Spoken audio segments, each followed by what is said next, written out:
Hello friends, welcome to your own YouTube channel श्रीनिव advisory and research. Channel में नए हैं तो सब्सक्राइब कर दीजिए और बेल नोटिफिकेशन को क्लिक कर दीजिए ताकि आपको हर वीडियो का अपडेट मिलता रहे।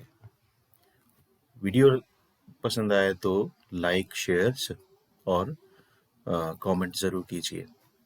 दोस्तों, आज हम लोग डिस्कस करने वाले हैं एडवांस्ड सीपीआर स्ट्रैटेजी। इसमें हम करेंगे ट्रेंड एनालिसिस।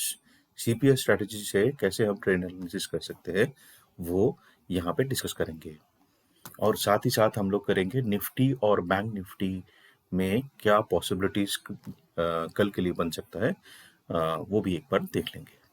तो चलिए शुरू करते हैं। एडवांस्ड सीपीआर स्ट्रैटेजी में 2-डे पिवट रिलेशनशिप। दोस्तों, यहाँ पे हम लोग प्रीवियस डे का सीपीआर के साथ आज के डेट का, करंट डे का, जिस डे में हम ट्रेड लेंगे उस डे का एक रिलेशनशिप देखेंगे और उसके हिसाब से हम लोग कोशिश करेंगे ट्रेंड को एनालाइज करने। तो जहाँ पे ये पॉसिबिलिटी 7 टाइप्स के हो सकते हैं, 7 तरह के पॉसिबिलिटीज यहाँ पे हो सकते हैं। जहाँ पे पिछले दिन जो सीपीआर बना था उसके रेंज से ऊपर का रेंज का सीपीआर आज बना हो तो उसको हायर वैल्यू या बुलिश ट्रेंड मानेंगे। नंबर 2, ओवरलैपिंग हायर वैल्यू, जहां पे जो सीपीआर कल बना था, लास्ट ट्रेडिंग डे या प्रीवियस ट्रेडिंग पे बना था, उसके पूरी ऊपर नहीं जाता है। जो आज सीपीआर बना है उसका लोअर बैंड जो है कल के सीपीआर के अंदर रहता है, बाकी उसके बाहर रहता है, तो वो हम लोग मॉडरेटली बुलिश ट्रेंड कंसीडर करेंगे। Number 3 is lower value. Lower value in the sense जो सीपीआर लास्ट या प्रीवियस ट्रेडिंग सेशन में बना था उसके नीचे कोई सीपीआर बनता है आज, that shows the bearish trend in the market. Overlapping lower value, बिल्कुल ओवरलैपिंग हायर वैल्यू की तरह जो अपर बैंड रहता है करंट डे सीपीआर का, वो क्या होता है, वो येस्टरडे मतलब प्रीवियस डे सीपीआर के अंदर रहता है, और जो सेंट्रल पिवट और लोअर बैंड है वो बाहर रहता है। अनचेंज वैल्यू, जहां दोनों दिन का मतलब प्रीवियस डे और आज का दिन का सीपीआर सेम जगह पे रहता है, उसको अनचेंज्ड वैल्यू बोलते हैं। यहाँ पे क्या हम लोग मेकआउट कर सकते हैं, साइडवेज मार्केट रह सकता है या ब्रेकआउट दे। आउटसाइड वैल्यूज क्या रहते हैं, आउटसाइड वैल्यूज मतलब पूरा आउटसाइड रहता है, जिसमें हम बोल सकते हैं कि मार्केट साइडवेज रहेगा। इनसाइड वैल्यू क्या होता है, जहां सीपीआर के पिछले दिन का जो सीपीआर था उस सीपीआर के अंदर ही अब अगर सीपीआर बना होता है तो उसको इनसाइड वैल्यू बनते हैं। और ये क्या होता है, ऐसे दिनों में ब्रेकआउट आने का चांसेस ज्यादा रहता है। Sorry friends, 6 number outside values clarify कर देता हूँ। अगर लास्ट ट्रेडिंग सेशन में नैरो सीपीआर रहता है या मीडियम सीपीआर रहता है और आज के दिन एक वाइड सीपीआर रहता है जो कि कल के सीपीआर को पूरी एनगल्फ कर लेता है, that is called outside values. उस टाइम क्या होता है, मार्केट का साइडवेज रहने का चांसेस ज्यादा होता है। तो आज हम लोग सिर्फ फर्स्ट 3 डिस्कस करेंगे और बाकी जो 4 है वो नेक्स्ट वीडियो हम लोग डिस्कस करेंगे। तो आइए देखते हैं हायर वैल्यू या बुलिश ट्रेंड जब रहता है तो किस तरह से वो दिखता है। ये देखिए दोस्तों, ये निफ्टी 50 का ये चार्ट है, और ये देखिए जो प्रीवियस डे का चार्ट था उसमें सीपीआर एक वाइट सीपीआर बना था, और ये सीपीआर नीचे है। ये जो करंट सीपीआर है, ये करंट सीपीआर या जो आज का दिन का सीपीआर है वो क्या होगा, वो ऊपर है इसके। That means that shows a bullish trend. दोस्तों, ये बुलिश ट्रेंड का मतलब ये नहीं होता है कि जैसे ही मार्केट ओपन हुआ हम लोग जाके कॉल खरीद लिया, नहीं, ऐसे नहीं होता। ये होता है, टोटली डिपेंड करता है कल कहाँ पे मार्केट क्लोज किया था और आज कहाँ पे मार्केट शुरू हो रहा है, ओपन हो रहा है। उसके ऊपर डिपेंड करता है कि वो ट्रेंड कैसे फॉलो हो सकता है, ये हमें करना क्या है।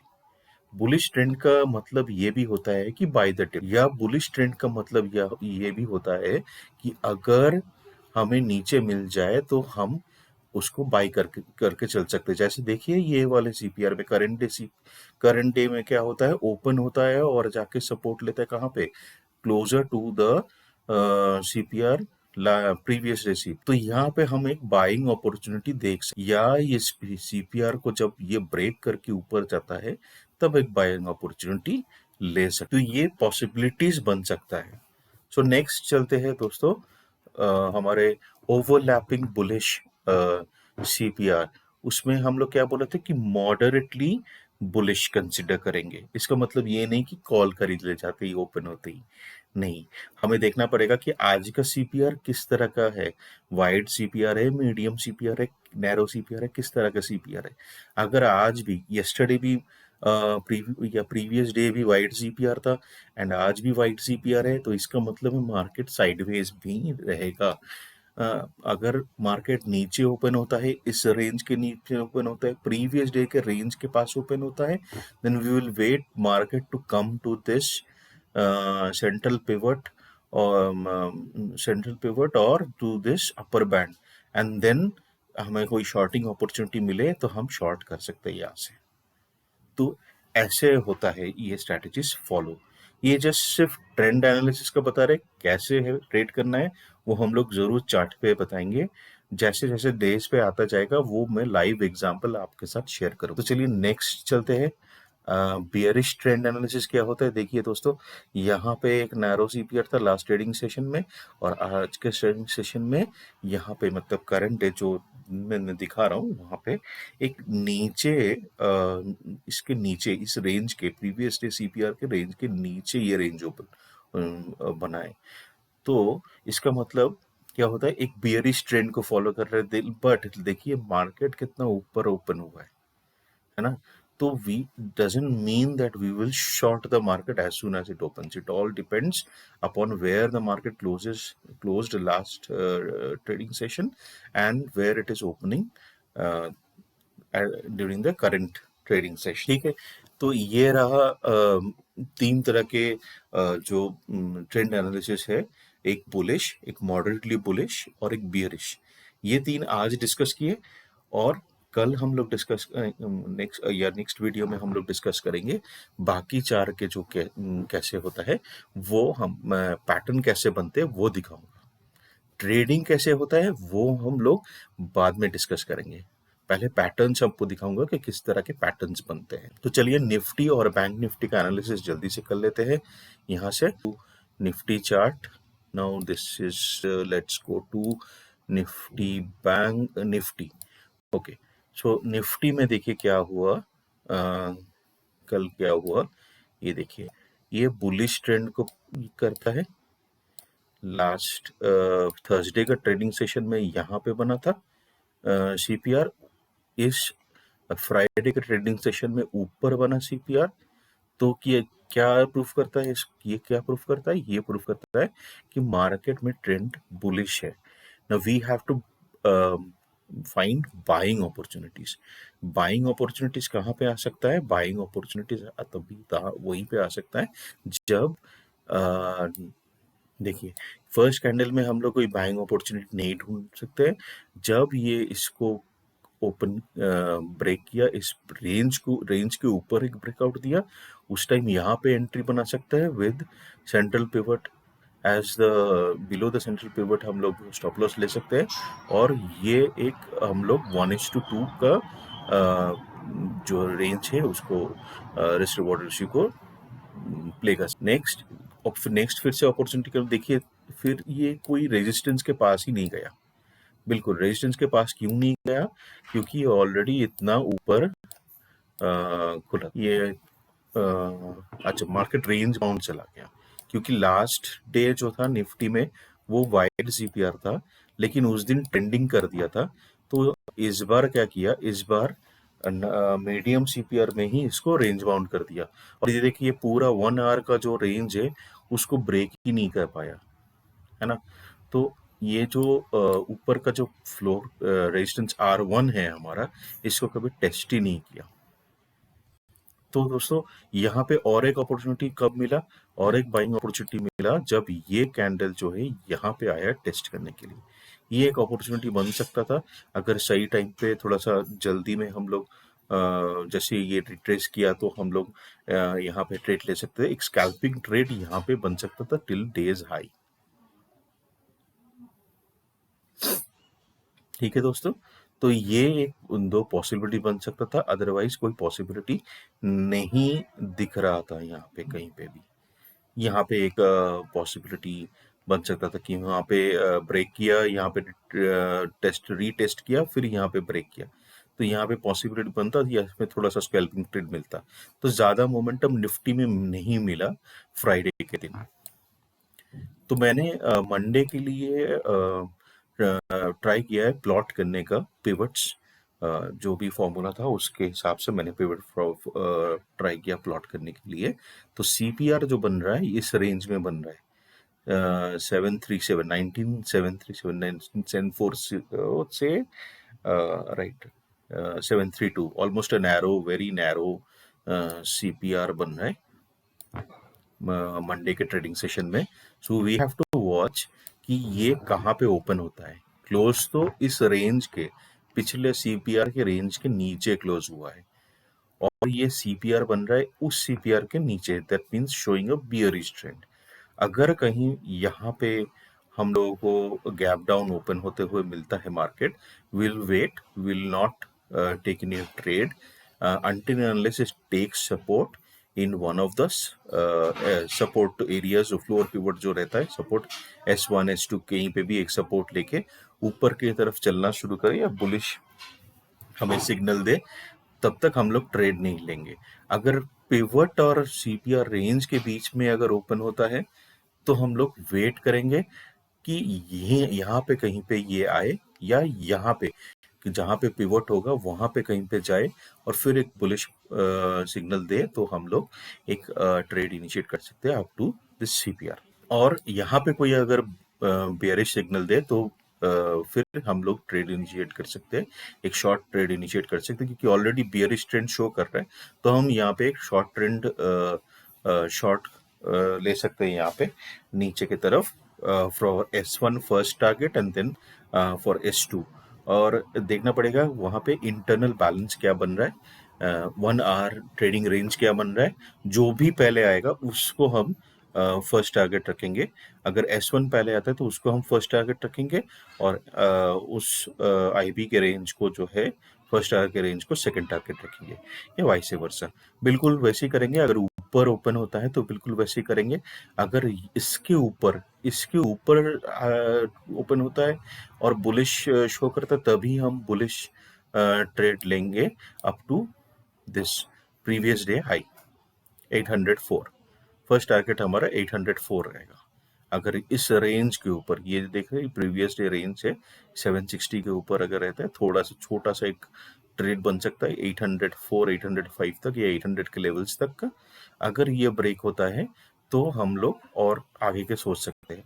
लेकिन अगर ओपन होते ही, गैप अप ओपन होते ही अगर एक रिट्रेसमेंट यहाँ पे देते हैं, तो हम लोग एक बुलिश कैंडल का वेट करेंगे।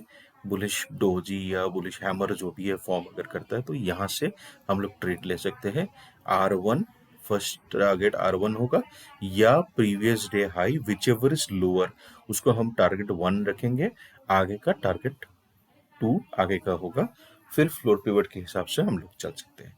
Next let's go to Bank Nifty to understand the possibilities that can happen tomorrow. तो बैंक निफ्टी में देखिए दोस्तों, बैंक निफ्टी में प्रीवियस ट्रेडिंग सेशन में क्या हुआ मैंने आपको बताया था। यहाँ पे देखिए, यहाँ पे मैंने बताया था ये जो लेवल है ये वर्जिन सीपीआर का लेवल है, और यहाँ पे मैंने मार्क करके रखा था। और ये नैरो एक सीपीआर, वर्जिन सीपीआर था, उसका एक रेंज था यहाँ पे। तो मैंने हमेशा बोला था कि ये टूट सकता है, लेकिन ये तोड़ना, ये मीडियम सीपीआर था, इसको तोड़ना थोड़ा सा डिफिकल्ट हो जाएगा मार्केट के लिए। बिल्कुल वैसे ही हुआ। यहाँ से मार्केट यहाँ पे ओपन हुआ, नीचे आया, फिर से ऊपर गया और टुक सपोर्ट ओवर हियर। ये रेजिस्टेंस फेस किया, यहाँ पे जो सपोर्ट हो सकता था वो रेजिस्टेंस बन गया, फिर दोबारा से आया, फिर रेजिस्टेंस फेस किया यहाँ पे, और यहाँ पे बहुत जबरदस्त ट्रेड बन सकता था। फर्स्ट टारगेट ये देखिए बियरिश कैंडल दिया था, इसके नीचे हम लोग ट्रेड बना सकते थे। और first target S1 and then second target days low. और ये टारगेट देखिए पूरा दिन इसी के अंदर रहा, लास्ट में आके थोड़ा सा ब्रेक किया था जो कि नेग्लिजिबल है, उसमें कोई मिलेगा। ठीक है, तो यहाँ पे करीब अच्छा खासा प्रॉफिट हुआ था। मैंने यूट्यूब शॉर्ट्स में भी अपडेट किया था immediately after taking the trade. बहुत अच्छा एक ट्रेड मिला था यहाँ पे, जो मैंने अपने फ्री टेलीग्राम ग्रुप में अपडेट किया था। तो इसके अलावा कुछ खास ट्रेड उस दिन का मिला नहीं। तो नेक्स्ट हम लोग देख लेते हैं, जैसे कि वर्जिन सीपीआर मैंने बताया था दोस्तों, ऊपर भी फ्राइडे को भी एक वर्जिन सीपीआर क्रिएट हुआ है, ऊपर को भी एक वर्जिन सीपीआर क्रिएट हुआ है यहाँ पे। हाँ, तो वर्जिन सीपीआर देखिए, वर्जिन सीपीआर का रेंज यहाँ पे मैंने मार्क कर दिया है, ये भी इम्पोर्टेंट एक रेजिस्टेंस रहेगा ऊपर जाते वक्त। लेकिन वर्जिन सीपीआर मैंने जहां तक देखा है, विद इन अ वीक ये रीटेस्ट होता है until unless there are too many exceptions in the market। बहुत खराब न्यूज आ गई या बहुत अच्छा न्यूज आ गया कि बहुत ज्यादा गैप डाउन या बहुत ज्यादा गैप अप हो गया, तो अलग बात है, बट वो रीटेस्ट होता है generally within a week retest होता है। अगर नहीं होता है तो एक दो हफ्ते में जरूर रीटेस्ट होगा। तो ये 3 लेवल्स हमारे ऊपर जाते वक्त, ये देखिए पहला वर्जिन सीपीआर का जो लेवल है, ये टेस्ट हुआ है, ये ब्रेक नहीं हुआ है, so it stays as it is. ये फिर से टेस्ट होगा और ब्रेक होगा, तभी हम लोग पॉजिटिव एक आउटलुक ले सकते हैं अराउंड 44,000 लेवल्स तक का। ये ब्रेक हुआ तो हम लोग इस सीपीआर का जो रेंज है 44,200 के रेंज में हम लोग एक ट्रेड बना सकते हैं। और जहां तक यहाँ पे अगर फिर बियरिश ओपन होता है, गैप डाउन ओपन होता है, तो क्या करना है, will wait till it take support on any of the floor pivots. जो कोई भी एक फ्लोर पिवट पे सपोर्ट लेकर बुलिश कैंडल बनाता है, तो हम लोग एक ट्रेड इनिशिएट कर सकते हैं टिल येस्टरडेज लो, टिल येस्टरडेज लो और the central pivot. First target हमारे येस्टरडेज लो होगा और नेक्स्ट टारगेट हमारा सेंट्रल पिवट होगा। ये पॉसिबिलिटीज हम लोग लेके ट्रेड एक इनिशिएट कर सकते हैं। और अगर हमें कहीं पे यहाँ पे शॉर्टिंग पोजीशन फॉर्मेशन मिलता है, तो हम लोग यहाँ पे शॉर्ट कर सकते हैं with the target of the days range. Range अगर नैरो है तो चांसेस ये है कि ब्रेक कर सकता है, लेकिन मुझे नहीं लगता, क्योंकि कल बैंक निफ्टी में, जैसे निफ्टी में नैरो सीपीआर शो हुआ, बैंक निफ्टी में काफी एक वाइड सीपीआर शो हो रहा है। पॉसिबिलिटीज रह सकता है कि एक शुरू में एक अच्छा सा मूव दे 1 घंटे में, फिर एक रेंज बाउंड हो जाए मार्केट। तो बी कॉशियस ऑप्शन बायर्स। कल आपका बैंक निफ्टी में आपका दिन नहीं भी हो सकता है, may be the first hour can help you out, otherwise bank Nifty में मार्केट साइडवेज रहने का पूरा पूरा चांसेस है। So this is all for today. Please like that video और कमेंट में जरूर बताइए कि कुछ और मॉडिफिकेशन करने की जरूरत है कि नहीं, and do subscribe the channel, do join my free Telegram channel. इस यूट्यूब चैनल के डिस्क्रिप्शन में लिंक दिया हुआ है, that is a free Telegram channel, you can join it. And मतलब जो भी ट्रेड इनिशिएट कर सकते हैं, मैं करता हूँ, मैं वहाँ पे पोस्ट करता हूँ, you can take advantage of that, it's totally free of cost. Thank you, till the next video, bye.